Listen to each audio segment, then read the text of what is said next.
Yo, what's good, YouTube? It's your boy Jay back here with another lit reaction video. And today we got SpongBob Conspiracy number 4. And that's your boy Alex Bell. Go subscribe to this channel, man. And let's get into this, man. Let's see. I think it said everything's connected. Something like that. Are the Bikini Bottom citizens the result of nuclear radiation? Who is Pearl's mother? What is the Krabby Patty's? Facts. Those are all facts that nobody will ever know. Like, seriously. Nobody will ever know who Pearl's mother is, or the actual secret formula. Stuff like that, bro. Like, nobody's ever gonna know that. And what else? Yeah, the first thing you said about that nuclear waste. That could be a great possibility. Secret formula. These are by far the 3 biggest questions in the show SpongeBob SquarePants, and today I'm going to be answering all 3 of them and more with just one theory. Get ready for the darkest SpongeBob conspiracy you'll ever see. This is the evolution theory.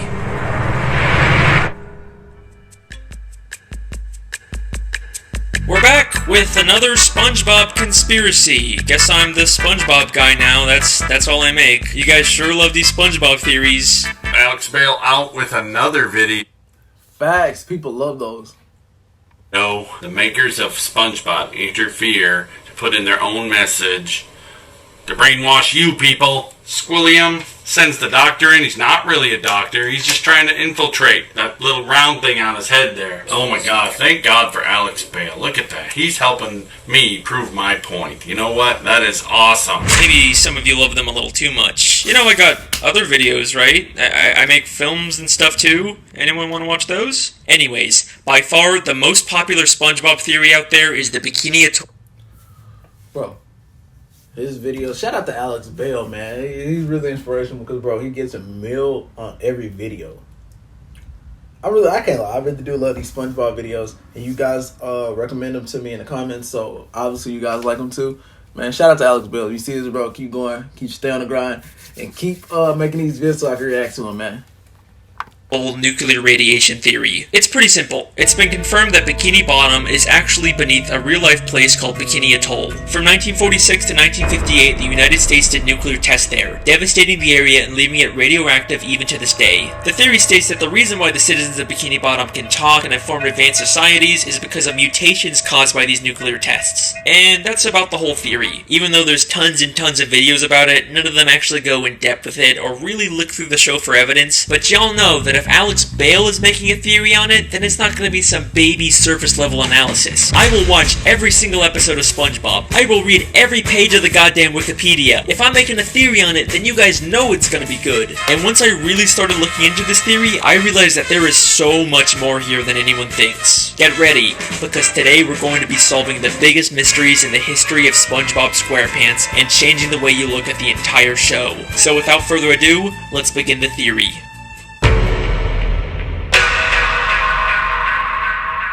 In order to find out whether the Bikini Atoll theory is true, we first have to determine whether fish talking and being so intelligent is unique to Bikini Bottom, or if that's just the way the SpongeBob universe works. You know, it could just be that all animals in this world are able to talk, and that's completely normal because at the end of the day, SpongeBob is still just a cartoon. Well, if we take a look at Season 10, Episode 10, Feral Friends, we get a bit of a hint about how the SpongeBob world works. In this episode, a green moon appears and transforms all the characters into less cartoony, real-life versions of themselves. SpongeBob? Patrick? Just like in real life, they can't talk and end up trying to eat each other. The French narrator is watching all this unfold, and he says this very important line. I have been monitoring the behavior of the green moon all day. It is called Neptune's moon. Every 100 years, it de-evolves everyone in Bikini Bottom into primal fish. Every 100 years, it de-evolves everyone in Bikini Bottom into primal fish. Yeah, so that's pretty much evidence itself right there. Because obviously they evolved to de-evolve. Yep. Makes sense. So this implies that the characters in Bikini Bottom are more evolved and were once like these primal fish. But this doesn't prove that the evolution only exists in Bikini Bottom. It could still be a worldwide phenomenon. Remember that bonus DVD clip I found in my television theory? It was about humans studying fish in Bikini Bottom because of their intelligence. Land-loving scientists have tried to learn the secrets of intelligence. Their studies led them to the sea, where the citizens of one undersea colony demonstrated a genius so enormous, the scientists felt compelled to record their actions for use in teaching mankind how to live better. This makes it sound an awful lot like the fish in Bikini Bottom actually are uniquely evolved, and it's not some worldwide phase. Then, in the SpongeBob 20-year anniversary special, SpongeBob's Big Birthday Blowout, we get a major piece of evidence for this theory. SpongeBob and Patrick take a tour of the surface world and eventually go to a fish store and see some very realistic, less evolved fish. What kind of monsters would want to keep fish folk in jail like this?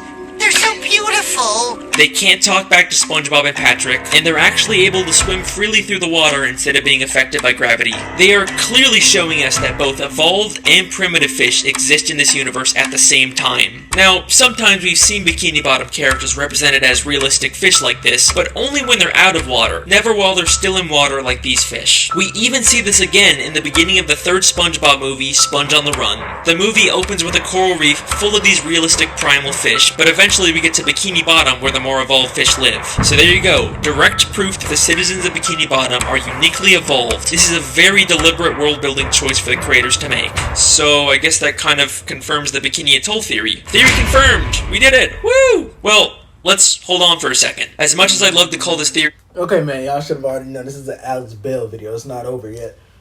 He's gonna give every detail, the best evidence. We're gonna get it all. I likes this. Complete, there's actually one major piece of evidence that gives me some resistance. Something I've never seen anyone else bring up when talking about this theory. Prehistoric Bikini Bottom. We've seen episodes like UGG or SB129 that show Bikini Bottom millions of years in the past, but we still see evolved versions of SpongeBob and Patrick. Sure, they may not be super intelligent or advanced, but they're still clearly way more evolved than the primitive, realistic versions we see in Feral Friends or in the fish store. So, how are we seeing these evolutions millions of years before the Bikini Atoll tests? Well, unfortunately, I think the only conclusion is that the Bikini Atoll theory just isn't true. I mean, clearly something has caused Bikini Bottom citizens to be uniquely evolved, there's no denying that. But whatever caused it took place millions of years ago and couldn't have been the Bikini Atoll nuclear tests. Then, what really caused the evolution? In the entire show, the only thing we've seen that directly affects the evolution of characters is the Green Moon and Feral Friends. Except the French narrator specifically calls it Neptune's moon. It is called Neptune's moon. Named after the ruler of the seven seas, King Neptune.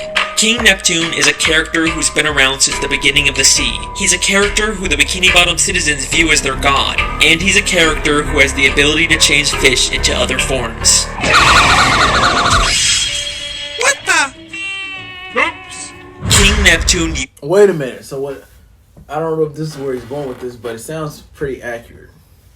Is he saying that King Neptune is the one that's doing this? This could be true, because he literally I remember that movie. He literally transformed Mr. Krabs into a human. Like, bro, it's getting a little... I don't know, man. It sounds pretty true.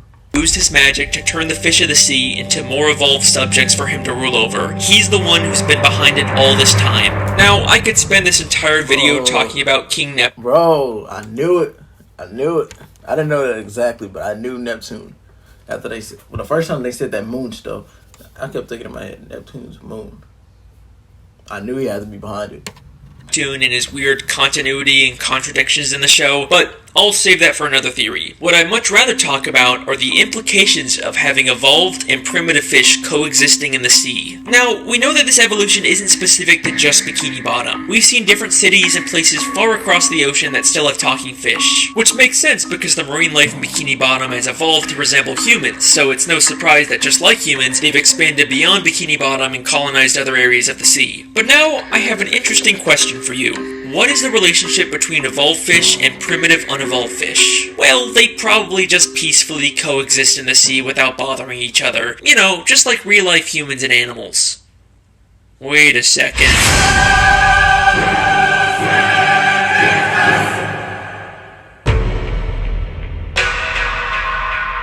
In Season 3, Episode 10, the Krusty Krab training video, Wait, I'm trying to pause a lot about the war. It was a war?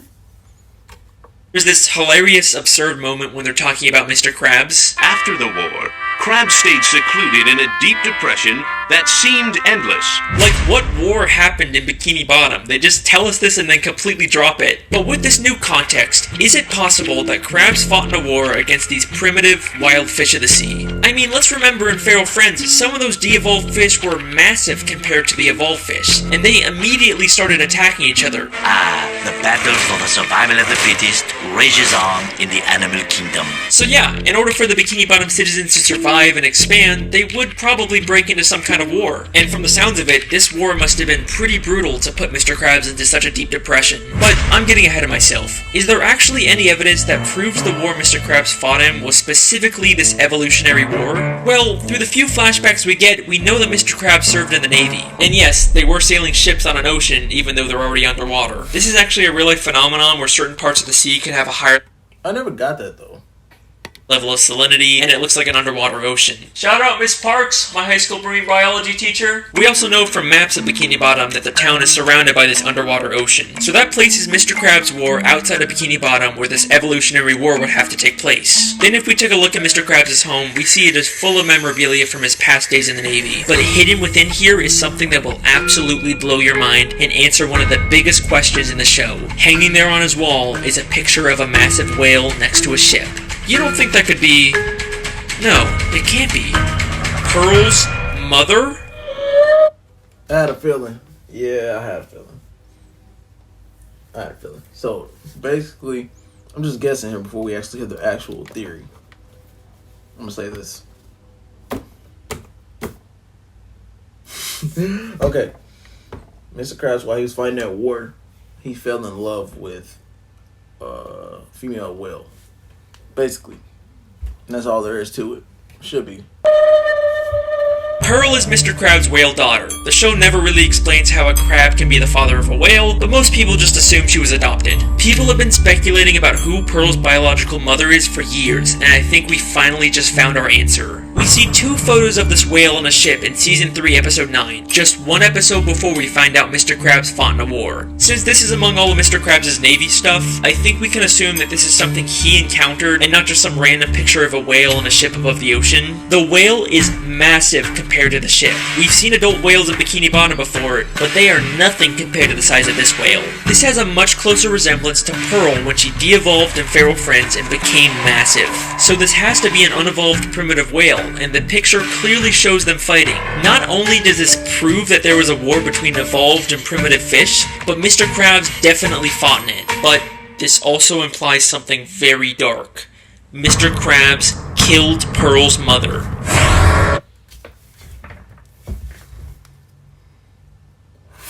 I didn't think about that. Okay, let's go, Mr. Bell. I see where you're going with this. Let me say my piece. Okay, maybe Mr. Krabs killed her and then raised her daughter because he felt guilty about it. That's why he went into that deep depression after the war. That sounds plausible, man. The only direct reference we get in the show to Pearl's mother is one of Mr. Krabs' many sayings, Mother of Pearl. Mother of Pearl! Mother of Pearl! Holy Mother of Pearl! He uses it in place of something like Holy Crap or Dear God, only saying it when something truly shocking or terrible happens, because he knows the terrible thing that happened to Pearl's mother. Why did Mr. Krabs go into such a deep depression after the war? Because he's haunted by what he's done, and the smoking harpoon to prove it is right there on his wall. So, that leaves us with an important question. Why did he adopt Pearl? After he killed her mother, he probably realized she had an infant daughter who had the evolutionary genes. Instead of leaving her to die, he adopted her as his own, all while keeping the dark secret that he was responsible for her mother's death. Woo! Childhood ruined yet? Well, don't worry, there's still time for this theory to get even worse. Now's your chance to remove yourself before things get really dark. Well done, Mr. Bill. You're ruining childhoods with this video. Still here? Okay, so here's a fun question. What's the deal with all the pets in Bikini Bottom? How come most fish are basically humans, but a snail or a worm acts like a pet? Well, just like humans have domesticated wild animals, it should be no surprise that evolved fish have domesticated primitive fish as pets. Unlike the massive primitive fish that the Bikini Bottom citizens had to go to war with, there's also smaller primitive fish like jellyfish, snails, spirit worms, seahorses, and clams that the Bikini Bottom citizens were able to form a symbiotic relationship with. Aww, and I thought you said this was gonna be the dark part, Alex. They're living peacefully together. That's nice. Okay, you got me. Here's another fun question. Where do the citizens of Bikini Bottom get their food? I mean, sure, some of it is plant-based, but there sure does seem to be an awful lot of meat-based food under the sea. I think you know where I'm going with this. The Bikini Bottom citizens eat primitive fish. Haha, it's not cannibalism if they're less evolved than you, right? There's no moral dilemma there. In Season 3, Episode 13, we see direct proof of this when the characters go fishing for primitive clams. This is something completely normal in this world. And then there's the chum bucket, which sells chum. Chum. Chum is literally just ground up fish. I didn't know what chum was. This is amazing, bro. Show isn't even hiding this. Now, we don't really see too much of the meat harvesting side of Bikini Bottom, and I'm not surprised they're keeping it on the DL, you know, with the whole cannibalism thing, but there is one secret to making food that is kept more secret than anything in Bikini Bottom. The best kept secret in the entire show. You already know what I'm gonna say, the Krabby Patty secret formula. Throughout the show, there's been lots of facts, bro. Like, nobody knows what it is to this day. Like, bro, it's so secret. It's just like, it's so ridiculous. Like, I always thought, like, when I was younger watching SpongeBob, that they would eventually say it, but they never did. So, like, it's okay, let me put it like this. That's the SpongeBob universe's best well-kept secret. Did I say that right? Best well-kept secret. Yeah. Contradictory evidence about the Krabby Patty secret formula. In Season 4, Episode 7, Mr. Krab says it's an old family recipe. Your mother knows the Krabby Patty formula? Of course she does! It's an old Krabs family recipe! But in Season 5, Episode 1, apparently Mr. Krab discovered it on his own by accidentally mixing random ingredients together. I've done it! I've discovered the perfect patty batter!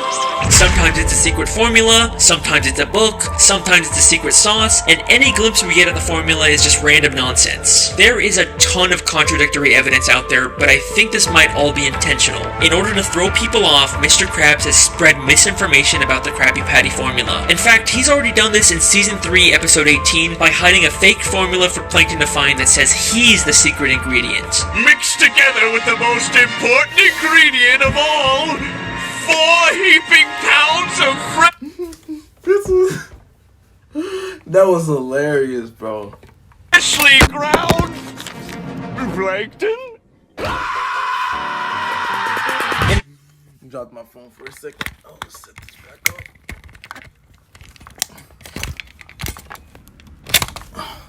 I'll just hold it, bro. For the rest of the video, guys, I'll just hold it. Contradictions aren't just inside the show. Even one of the SpongeBob crew members once said that Krabby Patties are vegetarian and contain no meat. Cap, ain't no way. Bro, there's no way. That's true. Hold on, bro. Fix the cam.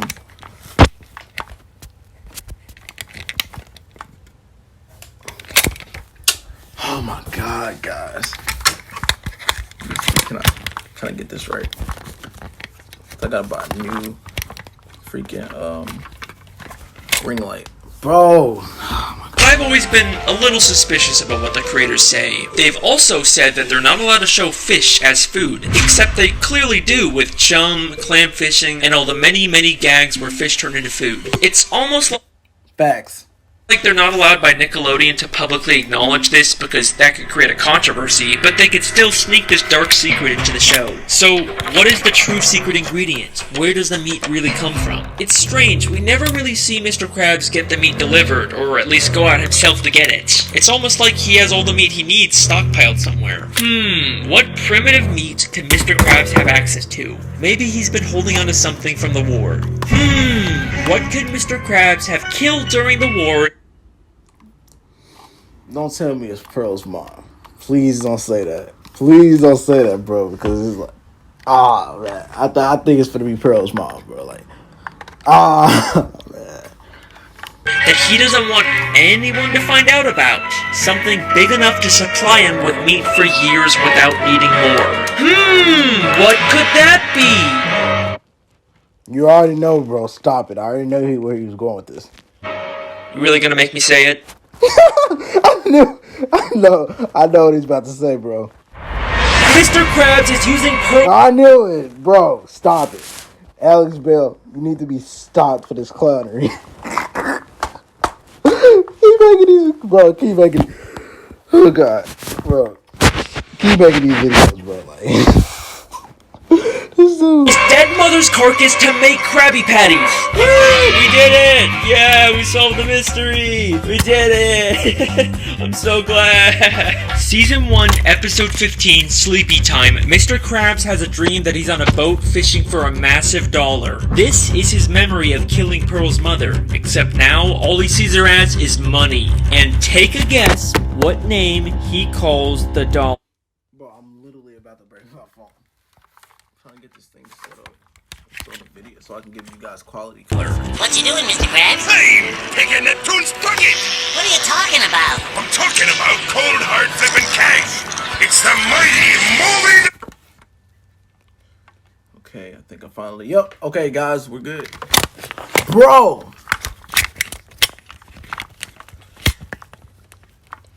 Come on, man. Come on. No.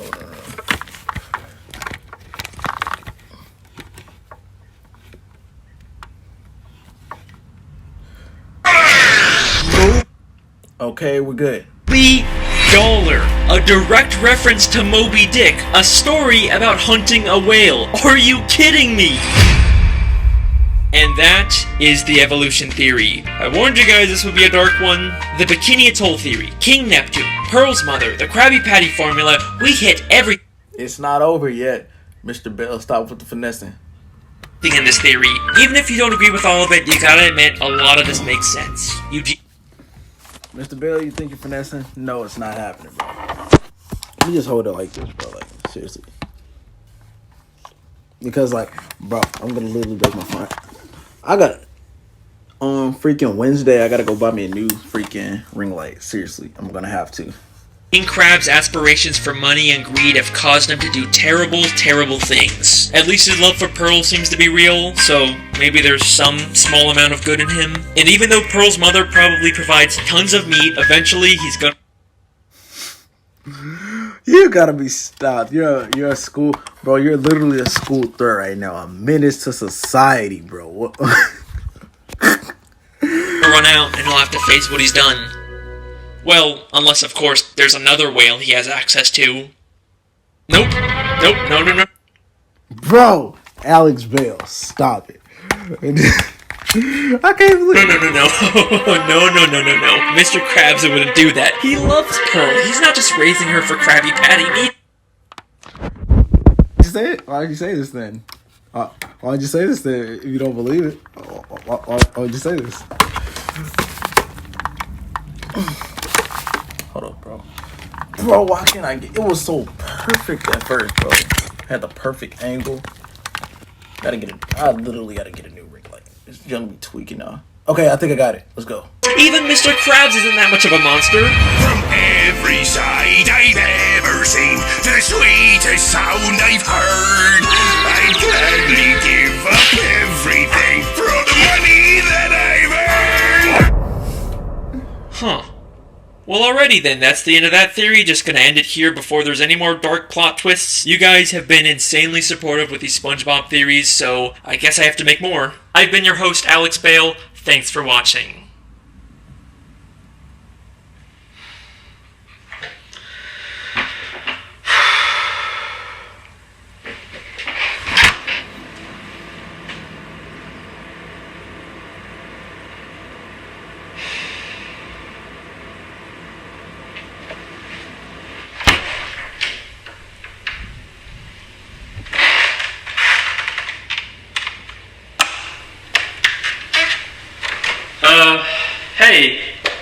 just want to let you know that I think I'm gonna take a break from the SpongeBob videos for a little bit. It's not you. I mean, the videos are great. People love them. It's just, I think I want to go back to making actual films for a bit.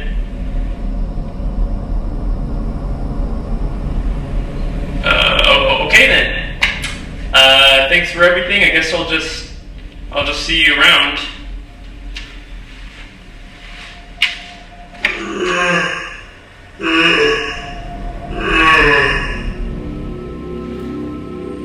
When I found you were unnoticed and unloved. But now you have millions of views.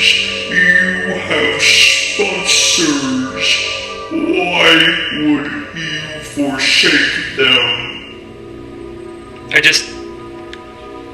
I don't want to really make these videos forever. I don't want to be known as the SpongeBob guy.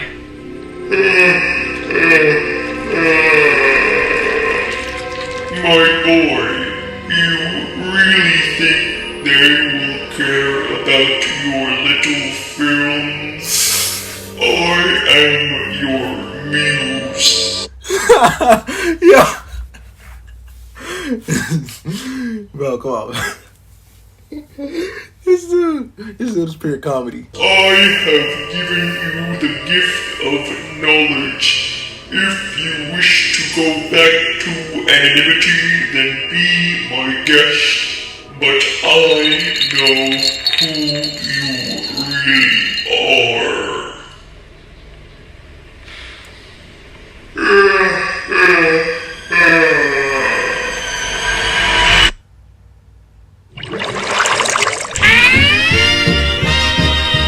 Okay, guys, I'm gonna just say it like this. That was a hint that he's clearly not done, because I saw on that secret formula bottle it was number 5. Number 5 for episode 5. He's not done yet. And he's not done, and I'm not done. We're dropping bangers, bro, for the rest of this year and all the way until next year.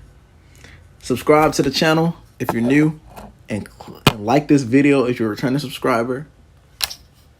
And we're out. Peace.